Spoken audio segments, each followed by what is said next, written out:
నమస్కారం అమ్మా. మాది రాజువాళ్ళు. మాకు 25 సంవత్సరాల మేము పెళ్ళవి. మాకు పిల్లలు లేరు. మేము తిరగని హాస్పిటల్ అంటూ లేదు. అన్ని హాస్పిటల్కి తిరిగాం. లాస్ట్కి మాకు ఒకళ్ళు తెలిసిన వాళ్ళు మాకు చెప్పారు, పాలకొల్లో శేషాద్రి హాస్పిటల్కి వెళ్ళండి, అక్కడ శ్రీ మేడం గారు ఉన్నారు, ఆవిడ చూపించుకోండి అని చెప్పారు. మేము అక్కడికి వెళ్ళాము. వెళ్ళిన తర్వాత టెస్ట్లు చేశారు.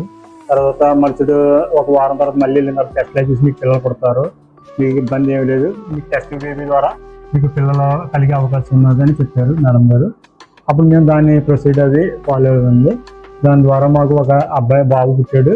బాబు హెల్తీగా కూడా ఉన్నాడు. చాలా స్టాఫ్ కూడా చాలా మళ్ళీ రిసీవింగ్ చేసుకుంటారు, చాలా మంచి వాళ్ళు కూడా. కానీ హాస్పిటల్లో మాత్రం బాగా సక్సెస్ అవడం 100% గ్యారంటీ అండి. అక్కడ బాగా చూస్తున్నారు కూడా మేడం గారు, బాగా చూస్తున్నారు. ట్రీట్మెంట్ కూడా బాగుంటుంది. ఈ IVF ద్వారా ఎవరైనా పిల్లలు లేని వాళ్ళు ఉంటే కనుక ఇక్కడికి వచ్చి ఈ హాస్పిటల్లో చూపించుకోండి, చాలా మంచి జరుగుతుంది. మేము చాలా హ్యాపీగా ఉన్నాము.